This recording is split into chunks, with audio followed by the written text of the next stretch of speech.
ছাত্ৰ সন্থাৰ এটা অংশ গোগামুখ আঞ্চলিক ছাত্ৰ সন্থা। এই ছাত্ৰ সন্থাই ছাত্ৰ ছাত্ৰীৰ পক্ষত ছাত্ৰ ছাত্ৰীসকলৰ সুবিধা হ'ব পৰাকৈ আমি গোগামুখ আঞ্চলিক ছাত্ৰ সন্থাই এক নতুন অভিনৱ এটা প্ৰকল্প আমি হাতত লৈছিলোঁ আৰু এই প্ৰকল্পৰ সন্দৰ্ভত বিস্তাৰিতভাৱে আপোনালোকক জ্ঞাত কৰাবৰ বাবে সদৌ ধেমাজি জিলা ছাত্ৰ সন্থাৰ সন্মানীয় উপসভাপতি ঋতুপৰ্ণ কোচ ডাঙৰীয়াক অনুৰোধ জনাইছোঁ।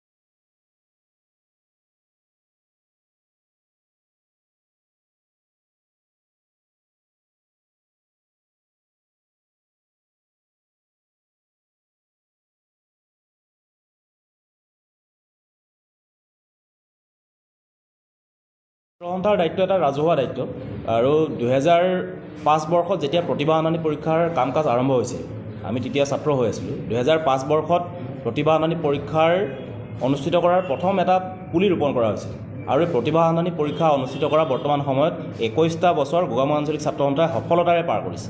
গতিকে আৰু ইয়াত ৰাইজৰ অভিভাৱকত্ব এই ক্ষেত্ৰত বিশেষকৈ, কাৰণ 100গৰাকী ছাত্ৰ ছাত্ৰীক উন্নতমানৰ শিক্ষাদান দিবৰ কাৰণে খুব এটা ব্যয়বহুল এটা ব্যৱস্থা। আৰু কাৰণ আমি বিভিন্ন সময়ত দেখিছোঁ ৰাইজৰ অনুষ্ঠান সদৌ অসম ছাত্ৰ সন্থাক সদায় ৰাইজে মৰম দি আহিছে, শ্ৰদ্ধাৰ ব্যক্তিসকলে মৰম দি আহিছে। আৰু এই ক্ষেত্ৰত কাৰণ যিসকল আৰ্থিকভাৱে পিছপৰা কেতবোৰ ছাত্ৰ ছাত্ৰী আছে, এই ছাত্ৰ ছাত্ৰীসকলক আগবঢ়াই লৈ যাবৰ কাৰণে আমি চিন্তা চৰ্চা কৰিছোঁ। এই ক্ষেত্ৰত নিশ্চয়কৈ সদৌ অসম ছাত্ৰ সন্থাৰ প্ৰতিষ্ঠাকালৰ পৰা যেনেকৈ ৰাইজে নিজে মৰম দি আহিছে, বুকুৰ উমেৰে জীপাল কৰি ৰাখিছে, আৰু ছাত্ৰ সন্থাক এই যি সম্ভাৱনা নামৰ যি প্ৰকল্প, এই প্ৰকল্পৰ ক্ষেত্ৰত আৰ্থিকভাৱে নিশ্চয়কৈ কেতবোৰ চেলেঞ্জ থাকিব যদিও আমি আশাবাদী ৰাইজে সহায় সহযোগ কৰিব। কাৰণ অনাগত দিনত আমি যি 100গৰাকী ছাত্ৰ ছাত্ৰীক ইয়াৰ পৰা আমি অধ্যয়ন পাঠদান দিবৰ কাৰণে চিন্তা চৰ্চা কৰিছোঁ, এই 100গৰাকীৰ ভিতৰত অঞ্চলটোলৈ যেতিয়া সুনাম কঢ়িয়াই আনিব, এই পিছফালে যিখিনি আমাৰ দুখ কষ্ট বা ত্যাগ থাকিব, ত্যাগখিনি আমি পাহৰি যাম। আমি কেৱল আমাৰ লক্ষ্য হ'ল সদায় সম্ভাৱনাসমূহক সম্পদলৈ ৰূপান্তৰ কৰাটো আমাৰ এটা লক্ষ্য। গতিকে যেতিয়া সম্ভাৱনাসমূহ যেতিয়া সম্পদলৈ ৰূপান্তৰিত হ'ব, এই টকা পইচাৰ দুখ বেদনা বা ত্যাগ এইসমূহ আমি পাহৰি কেৱল আমি ফ'কাছ আমাৰ সম্পদৰ ওপৰত থাকিব।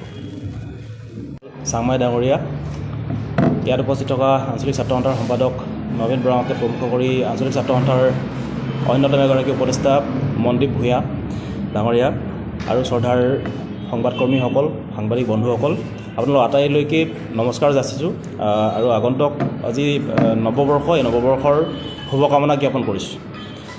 সদৌ অসম ছাত্ৰ সন্থাৰ শৈক্ষিক নীতিৰ আধাৰত ছাত্ৰ সন্থাই বিভিন্ন কাম কাজ কৰি আহিছে শিক্ষাৰ লগত জড়িত বিষয়ে। বিশেষকৈ গোগামুখ আঞ্চলিক ছাত্ৰ সন্থাই বিগত 2005 বৰ্ষৰ পৰা নিৰন্তৰভাৱে এক প্ৰতিযোগিতামূলক পৰীক্ষা, প্ৰতিভা অনানী পৰীক্ষা আমি অনুষ্ঠিত কৰি সমগ্ৰ গোগামুখ অঞ্চলৰ ছাত্ৰ ছাত্ৰীসকলৰ শৈক্ষিক, মানসিক, বৌদ্ধিক বিকাশৰ কাৰণে আমি কাম কাজ কৰি আহিছোঁ।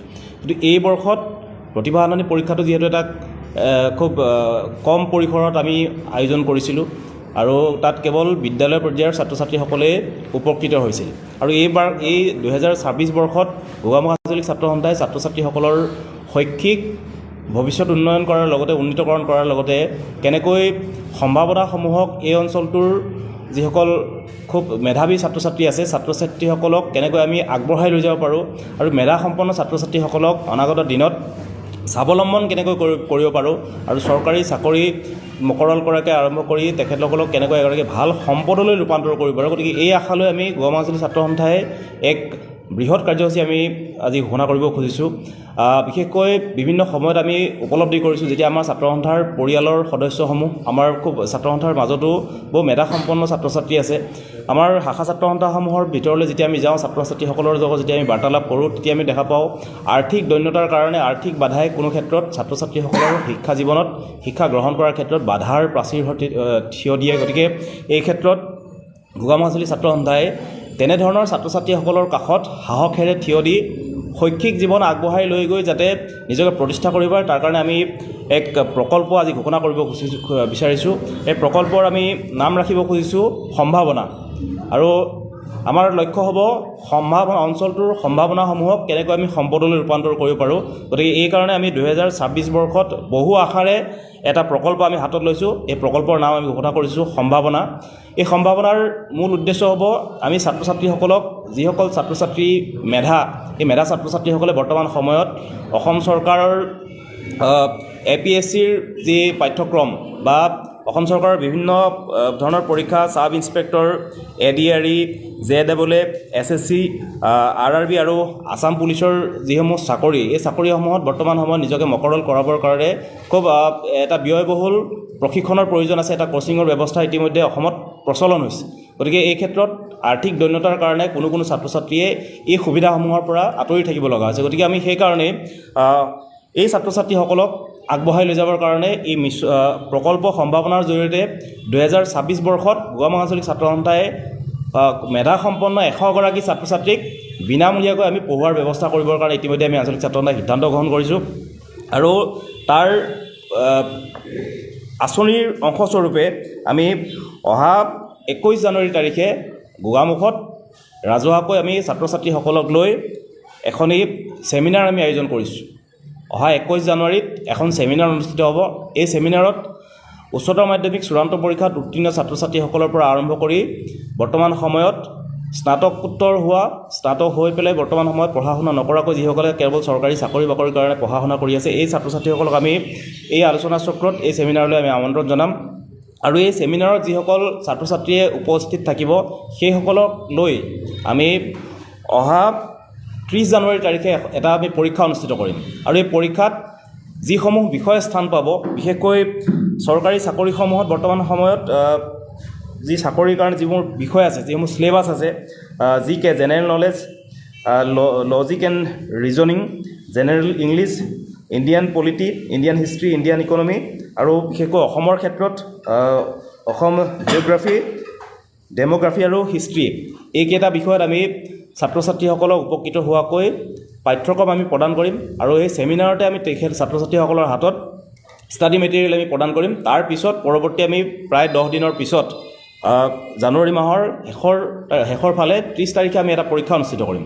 আৰু এই পৰীক্ষাত সুখ্যাতিৰে উত্তীৰ্ণ হোৱা 100গৰাকী মেধাসম্পন্ন ছাত্ৰ ছাত্ৰী, যিসকলে নিজৰ মেধাৰ ভিত্তিত উত্তীৰ্ণ হ'ব, 100গৰাকী ছাত্ৰ ছাত্ৰীক আমি এই প্ৰকল্প সম্ভাৱনাৰ জৰিয়তে 2026 বৰ্ষত গোগামুখত বা অসমৰ উন্নত মানৰ, অসমত এই বৰ্তমানলৈকে খুব ভাল ফল দিবলৈ সক্ষম হোৱা কোচিং ইনষ্টিটিউট, এই ইনষ্টিটিউটত আমি বিনামূলীয়াকৈ 100গৰাকী ছাত্ৰ ছাত্ৰীক গোগামুখ আঞ্চলিক ছাত্ৰ সন্থাই পঢ়াবৰ কাৰণে আমি লক্ষ্য স্থিৰ কৰিছোঁ। গতিকে অহা 21 জানুৱাৰীত হ'ব লগা যিখন ছেমিনাৰ, যিখন আলোচনা চক্ৰ হ'ব, এই আলোচনা চক্ৰত গোগামুখ অঞ্চলৰ, বৃহত্তৰ গোগামুখ অঞ্চলৰ ছাত্ৰ ছাত্ৰীসকল, যিসকলে ইয়াত অৱতীৰ্ণ হ'ব খোজে, আৰু এই ছাত্ৰ ছাত্ৰীসকলক আমি লগত লৈ এই আলোচনা চক্ৰ আমি অহা 21 জানুৱাৰী তাৰিখে গোগামুখত আমি অনুষ্ঠিত কৰিম। আৰু তাৰ পৰৱৰ্তী পৰ্যায়ত এই ছাত্ৰ ছাত্ৰীসকলক যি আমি ষ্টাডি মেটেৰিয়েল দিম, তাৰ পৰৱৰ্তী সময়ত 30 জানুৱাৰী তাৰিখে আমি পৰীক্ষা অনুষ্ঠিত কৰিম। আৰু এই পৰীক্ষাৰ মাজৰ পৰা 100গৰাকী মেধাসম্পন্ন ছাত্ৰ ছাত্ৰীক আমি আগবঢ়াই লৈ আহিম। আৰু এই ক্ষেত্ৰত আমি দুটা যোগাযোগৰ নাম্বাৰ আমি ঘোষণা কৰিব খুজিছোঁ। সম্পূৰ্ণ ছাত্ৰ ছাত্ৰীসকলে বিভিন্ন ধৰণৰ যদি কিবা খোকোজা থাকে, এই ক্ষেত্ৰত আমি দুটা নম্বৰ, ফোন নম্বৰ, যোগাযোগৰ নম্বৰ আমি ৰাজহুৱা কৰিব বিচাৰিছোঁ। আৰু নম্বৰ দুটা হৈছে 8638651343 আৰু দ্বিতীয়টো নম্বৰ হৈছে 6000647159। এই দুটা নম্বৰৰ জৰিয়তে শ্ৰদ্ধাৰ অভিভাৱকসকল, ছাত্ৰ ছাত্ৰীসকলে আমাৰ সৈতে যোগাযোগ কৰিব পাৰিব। আৰু যোগাযোগৰ জৰিয়তে এই ছাত্ৰ ছাত্ৰীসকলে কেনেকৈ নিজকে অহা 26 বৰ্ষটোত এজন ভাল বিষয়া হিচাপে নিজকে প্ৰতিষ্ঠা কৰিবৰ কাৰণে ছাত্ৰ সন্থাই যিখিনি সহায় সহযোগ কৰিব পাৰোঁ, এই সহায় সহযোগৰ কথা দি, আৰু এই আমাৰ আশাৰ এক প্ৰকল্প সম্ভাৱনা, এই সম্ভাৱনাৰ ক্ষেত্ৰত আৰু যদি কিবা যোগ বিয়োগ কৰিব লগা থাকে, এই ক্ষেত্ৰত গোগামুখবাসী ৰাইজৰ, গোগামুখৰ শৈক্ষিক সমাজ, গোগামুখৰ সামাজিক সচেতন ব্যক্তিসকলৰ আমি অভিভাৱকত্ব, সুদিহা পৰামৰ্শ আমি আঞ্চলিক ছাত্ৰ সন্থাৰ হৈ কামনা কৰিছোঁ।